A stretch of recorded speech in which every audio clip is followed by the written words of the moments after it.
Επιστροφή στα θρανία με το NVIDIA RTX 3070 Ready Gaming PC Build. Είσαι νέος στο κανάλι? Κάνε εγγραφή τώρα και ενεργοποίησε τις ειδοποιήσεις για κάθε νέο βίντεο. Hello beautiful people! Είμαι ο Ντίμη από το Dimitrology και στο σημερινό βίντεο φτιάχνουμε ένα σύστημα το οποίο είναι για τον ανιψιό μου τον Γιάννη, ο οποίος είναι καλό παιδί και το αξίζει. Είναι ένα σύστημα για την ανερχόμενη NVIDIA 370, φυσικά δεν έχει βγει ακόμα, αλλά παρόλα αυτά ξεκινάνε τα σχολεία, οπότε χρειάζεται ένας υπολογιστής που να είναι καλός, πολύ καλός και στο gaming. Οπότε ξεκινήσαμε και με μια κάρτα γραφικών, την οποία μάλλον θα πουλήσουμε όταν θα βγει η 370, αλλά μας ενδιαφέρει να φτιάξουμε ένα όσο το δυνατόν πιο συγκρατημένο οικονομικά, να μην ξοδέψουμε πάρα πολλά λεφτά δηλαδή, για να φτιάξουμε ένα σύστημα το οποίο να υποστηρίζει την 370 από την NVIDIA, που λογικά θα είναι στην ελληνική αγορά πιστεύω σε 3 μήνες περίπου. Θέλουμε λοιπόν να υποστηρίζει την 370, να είναι δυνατό, αλλά να κρατήσουμε και όσο το δυνατόν πιο χαμηλά την τιμή. Τώρα, από όλα τα προϊόντα εδώ που έχω, το μόνο που δεν γνωρίζω είναι το συγκεκριμένο, το οποίο όμως θα σας εξηγήσω σε λίγο γιατί το επέλεξα. Λοιπόν, ας ξεκινήσουμε λοιπόν από την καρδιά του συστήματός μας, που είναι ο επεξεργαστής AMD Ryzen 3600. Δεν αξίζει κατά τη γνώμη μου η διαφορά με τον XT. Πολύ δυνατός, 6 cores, 12 threads. Πιστεύω είναι πάρα πολύ καλή επιλογή. Αυτή την περίοδο κιόλας το θεωρώ value for money. Φυσικά μαζί πάμε με την καινούργια σειρά των μητρικών, η οποία στην προκειμένη φυσικά είναι η V550. Η συγκεκριμένη που διάλεξα προσπάθησα να κατεβάσω την τιμή όσο γίνεται και μάλιστα η συγκεκριμένη από την MSI, η Alpha Pro, θεωρείται η νέα Tomahawk, να το πούμε έτσι, λόγω των πολύ καλών επιδόσεων, εάν χρειαστούμε βεβαίως και ειδικά overclocking. Βέβαια στην αρχή θα πάμε με το standard το μυστηράκι, δεν θα κάνουμε overclocking. Γιατί επέλεξα τη V50 πρώτα απ' όλα? Γιατί έχει την PCI Express 4, βέβαια η διαφορά, αν έχετε περισσότερα λεφτά, μπορείτε να πάτε για την X570, η οποία είναι ανώτερη, γιατί η συγκεκριμένη έχει μεν PCI Express 4, το οποίο όμως είναι μόνο για το ένα NVMe και για το φυσικά για την κάρτα γραφικών που μας ενδιαφέρει, όπως προανέφερα, γιατί θέλουμε να βάλουμε την NVIDIA 370. Συνεχίζοντας λοιπόν, πέρα από αυτό, βέβαια είναι, όπως ξαναείπα, φοβερή, δεν το συζητάω, σαν επιλογή. Συνεχίζουμε λοιπόν, τι άλλο έχουμε? Ναι, φυσικά το κόμπο είναι και οι μνήμες, που τις έβαλα τις μνήμες. Oops, να δεις. Κάτι πολύ σιγουράκι, Trident Z G-Skill, 3200 είναι ο αριθμός που χρειάζεστε, 16 GB, 2x8, θα κάνουμε dual channel δηλαδή, εννοείται. Και είναι RGB, πιστεύω να το εκτιμήσει αρκετά ο Γιάννης. Για κάρτα γραφικών. Κάρτα γραφικών περνάμε στην Gigabyte με την GTX 1660 overclocked version. Πιστεύω ότι είναι αρκετή αυτή τη στιγμή, βέβαια καμία σχέση με την 370 που θα βγει σε λίγο, αλλά τη θεωρώ ότι είναι αρκετά καλή αυτή τη στιγμή και δεν είναι πάρα πολύ ακριβή. Είναι ακριβή βέβαια, για να μην κρυβόμαστε, αλλά δεν είναι υπερβολικά ακριβή, οπότε μπορεί να τη χρησιμοποιήσει και αύριο μεθαύριο, άμα θέλουμε να βάλουμε την 370, να την πουλήσουμε για να βγάλουμε κάποια διαφορά χωρίς να χάσουμε πολλά λεφτά. Προς το παρόν βέβαια, μια χαρά, δυνατή είναι, θα το δει και ο ίδιος κατά πόσο του χρειάζεται ή όχι. Από όσο γνωρίζω έχει ένα Full HD monitor, οπότε προς το παρόν τουλάχιστον πιστεύω ότι θα παίζει αρκετά ικανοποιητικά ως πολύ πολύ καλά. Συνεχίζοντας, έχουμε τον M2 σκληρό. Ξαναλέω, προσπαθώ να κρατήσω το budget χαμηλό όσο γίνεται. Kingston σειρά 2000, Α2000, πολύ καλός για τα λεφτά του, πιστεύω από τα best buy, και 500 GB, γιατί εντάξει, 1 τέρα θα ήταν καλύτερο, αλλά αύριο μεθαύριο βάζουμε ακόμα έναν SSD και λύνεται και αυτό το θέμα. Πρώτα τελευταία το PSU μας, το τροφοδοτικό. Χρειαζόμασταν τουλάχιστον, κατά τη γνώμη μου η 370 θα χρειαστεί τουλάχιστον ένα 650, ίσως και 750 τροφοδοτικό. Πήγαμε μία μέση λύση 700W. Ειδικά από την στιγμή που δεν θα κάνουμε overclocking, πιστεύω θα τα διαχειρίζεται πολύ καλά. Εάν φυσικά διαθέτετε περισσότερα χρήματα, προτιμήστε ένα 750 και το συγκεκριμένο από την Be Quiet, το System Power 9, είναι 80 plus bronze, δεν είναι gold δηλαδή, αλλά παρόλα αυτά είναι αρκετά καλό και αυτό που μου αρέσει γενικά με τα Be Quiet είναι ότι είναι quiet, δηλαδή ήσυχα αρκετά, δεν κάνουν πολύ φασαρία, ειδικά για κάποιον που έχει τον υπολογιστή στο δωμάτιο. Τέλος, το μοναδικό κομμάτι που όπως ανέφερα και στην αρχή του βίντεο δεν γνωρίζω είναι το Call-Link κουτί. Το έχω δει δηλαδή, φυσικά το επέλεξα από τα reviews και ό,τι διάβασα. Είναι πολύ καλό πιστεύω για τα λεφτά του, εάν αληθεύουν όλα όσα είδα στο review του Σωτήρη. Ο Σωτήρης είναι ο Unbox Specialist, εμπιστεύομαι πολύ τα reviews του. Είναι όχι αρκετά, είναι ειλικρινές παιδί και πιστεύω ότι κάναμε σωστή επιλογή. Η ιδέα ήταν να κρατήσουμε, όπως είπα, το budget χαμηλό. Έχει 4 ανεμιστηράκια, μάλιστα νομίζω είναι και RGB με τηλεχειριστήριο, νομίζω είναι RGB με τηλεχειριστήριο. Ίσως να είναι λίγο δύσκολο το μοντάρισμα σε σχέση με άλλα κουτιά που σου κάνουν τη ζωή πιο εύκολη όταν κάνεις το setup. Αλλά εντάξει, αυτό θα είναι κάτι που θα το τραβήξω εγώ ας πούμε. Για το Γιάννη το τελικό αποτέλεσμα θα το δείτε βέβαια κιόλας, γιατί είναι με tempered glass, πολύ όμορφο κουτί, αλλά επίσης όπως βλέπετε δεν έχουμε υδρόψυξη, ήθελα αέρα, μπορεί και να μπει αύριο μεθαύριο γιατί το υποστηρίζει το κουτί. Φυσικά με ενδιαφέρει να είναι και ATX, γιατί όπως βλέπετε και η κάρτα δική μας είναι ATX, δεν είναι micro, και πιστεύω να κάνει τη δουλειά του με 4 ανεμιστηράκια, 3 μπροστά, 1 πίσω που λογικά κάνει το exhaust. Πιστεύω ότι θα πάμε καλά. Τώρα λοιπόν να τα συναρμολογήσουμε όλα μαζί για να δούμε και το τελικό αποτέλεσμα πώς είναι. Όπως ξανάφερα, αυτά όλα που πήρα είναι, θα βρείτε και τα link κάτω στην περιγραφή βεβαίως, βγήκανε συνολικά 850 ευρώ. Κάτω από 1000 ευρώ σίγουρα, μπορεί να γίνει και λίγο πιο φθηνό, ειδικά άμα δεν έχετε πολλές απαιτήσεις από κάρτα γραφικών, θέλετε να περιμένετε την 370, μπορείτε να κατεβείτε ακόμα λίγο. Τώρα στα υπόλοιπα μπορείτε να πάτε λίγο πιο φθηνά στις μνήμες, λίγο να κατέβετε από τον 3600 να πάτε στον 3100.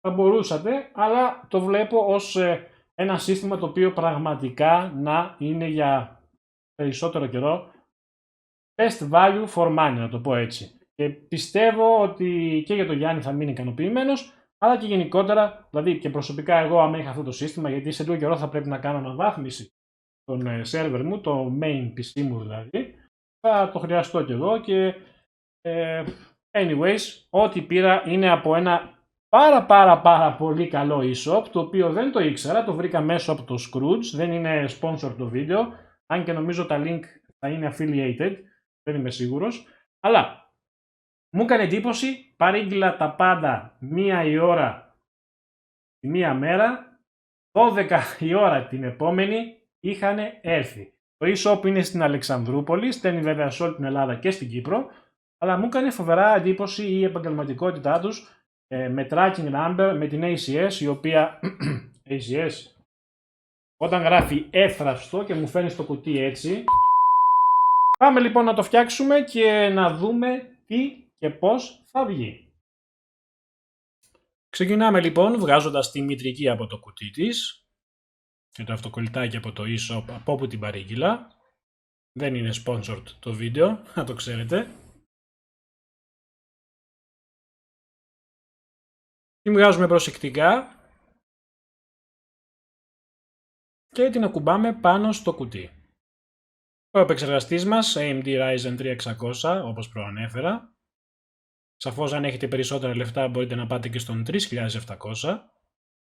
Και εδώ ο επεξεργαστής μας και σαφώς έχουμε και την ψύκτρα, η οποία είναι η εργοστασιακή,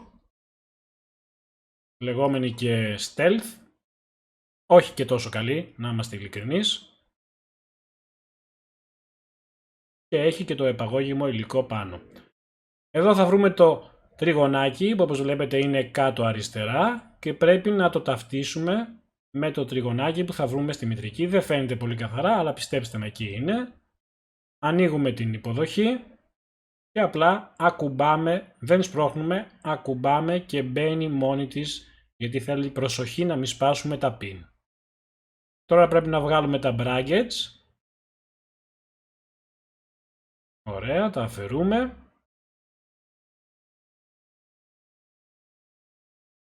Ήρθε η ώρα να βάλουμε και την ψύχτρα. Έχει 2 φόρες, οπότε κοιτάξτε να μην βρίσκει κάπου και να μην εμποδίζει. Συνήθως προτιμώ το logo να είναι προς αυτή την πλευρά, έτσι ώστε να μας αφήνει περιθώριο για τις μνήμες. Ξεκινάμε και βιδώνουμε διαγώνια, σταυρωτά δηλαδή. Πολύ καλά, και τέλος συνδέουμε φυσικά και την παροχή ρεύματος στο αντίστοιχο pin CPU fan.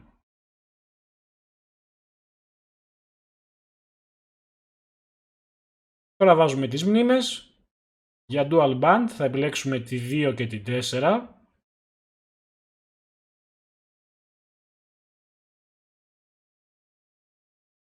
Θα ακούσετε ένα κλικ μόλις μπουνε και από τις δύο πλευρές.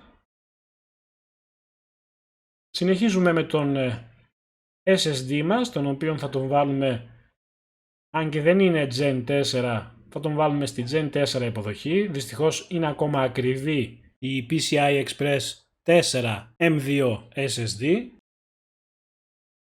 Τον βάζουμε, βιδώνουμε φυσικά και τον SSD, αφού σπρώξουμε καλά μέσα στη θέση. Αφαιρούμε το πλαστικό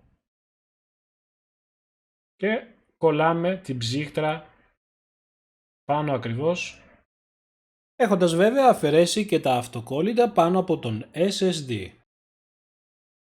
Ώρα να προετοιμάσουμε το κουτί, αφαιρούμε τα καλώδια και ελέγχουμε πόσα standoffs υπάρχουν στο κουτί. Στη συγκεκριμένη θα χρειαστούμε 9, γιατί είναι ATX format, λείπουνε, οπότε θα τα προσθέσουμε. Και βάζουμε τη μητρική πάντα με αυτόν τον τρόπο και στο τέλος βάζουμε και την κάρτα γραφικών. Ώρα να συνδέσουμε τα λοιπά καλώδια, κάνοντας και cable management όσο το δυνατό, ανάλογα και με το τροφοδοτικό σας. Ελέγχουμε το manual για τα pin, πώς πρέπει να συνδεθούν σωστά. Και ώρα λοιπόν να ξεκινήσουμε το σύστημα. Boom shakalaka baby! Πρέπει να παραδεχτώ ότι είναι πανέμορφο, ωστόσο έκανα μια μικρή αλλαγή, όπως θα παρατηρήσετε. Υπάρχει μια νέα ψύκτρα, την οποία τη χρησιμοποίησα γιατί δυστυχώς το μπροστινό πάνελ, αν και πολύ όμορφο, δεν αφήνει να περάσει πολύς αέρας. Έτσι τώρα έχουμε τον Cooler Master 212 Black με 40 ευρώ ενδεικτική τιμή, ο οποίος κρατάει τη θερμοκρασία πολύ χαμηλή. Το κουτί έχει 2 φίλτρα, ένα στο πάνω μέρος μαγνητικό. Εκεί θα μπορούσαμε να βάλουμε και ψήξη, υδρόψυξη ή μπροστά ακόμα καλύτερα. Και ένα ακόμα φίλτρο κάτω ακριβώς όπου έχουμε το τροφοδοτικό μας. Όπως βλέπετε ταιριάξανε υπέροχα τα RGB LED, δίνοντας ένα πολύ ωραίο look. Αφού τελειώσαμε με όλα, φυσικά κλείνουμε το πάνελ, πολύ εύκολα τοποθετείτε. Φτάνει να ταιριάξετε τις τρύπες και μετά να βιδώσετε, χωρίς βεβαίως να πιέσετε πολύ, μην τυχόν και κάνετε ζημιά στο γυαλί. Θυμηθείτε, αυτό είναι γυαλί. Πολύ όμορφο το κουτί και για τα λεφτά του θα το πρότεινα. Για όσους έχουν απορία για τις επιδόσεις, 39 με 41 βαθμούς σε idle κατάσταση, ενώ σε full load, εδώ τρέχουμε το Cinebench όπως βλέπετε, R20, το maximum που πιάνει είναι 81 βαθμοί, δεν τους ξεπέρασε ποτέ. Και όλα αυτά φυσικά με ένα εκπληκτικό αποτέλεσμα 35-73, πάρα πολύ καλά και μάλιστα δεν χρειάστηκε καν να κάνω το auto overclocking. Φυσικά τώρα με την ψύχτρα μπορούμε να κάνουμε και αυτό. Και αυτό ήταν το σημερινό σύστημα. Όπως είδατε, ένα πολύ δυνατό, έτοιμο να δεχθεί την 370 Gaming PC, που προσπαθήσαμε να κρατήσουμε την τιμή όσο μπορούμε πιο χαμηλά, επιλέγοντας φυσικά ποιοτικά και καλά κομμάτια. Δεν ξέρω αν θα αλλάζατε κάτι εσείς, αφήστε μου μηνύματα κάτω στην περιγραφή τα σχόλιά σας. Επίσης, αν θέλετε να κάνουμε ένα άλλο PC build, πιο δυνατό ή πιο φτηνό ακόμα, ανάλογα με τις απαιτήσεις, γιατί όχι, άλλωστε λατρεύω την τεχνολογία. Και εάν σας άρεσε το βίντεο, μην ξεχάσετε να κάνετε like κάτω ακριβώς ή dislike εάν δεν σας άρεσε. Δήμη, δεν μου άρεσε. Οκ, κανένα πρόβλημα. Αλλά αν σας άρεσε, εγγραφείτε και ενεργοποιήστε τις ειδοποιήσεις για κάθε νέο βίντεο. Ακολουθήστε με εφόσον το επιθυμείτε σε όλα τα μέσα κοινωνικά. Είμαστε στο Facebook, είμαστε στο Instagram, στο Twitter, ακόμα και στο Reddit. Τα website μας, dimitrology.gr για μας τους Έλληνες, dimitrology.com, και θα τα ξαναπούμε όπως κάθε φορά στο επόμενο βίντεο.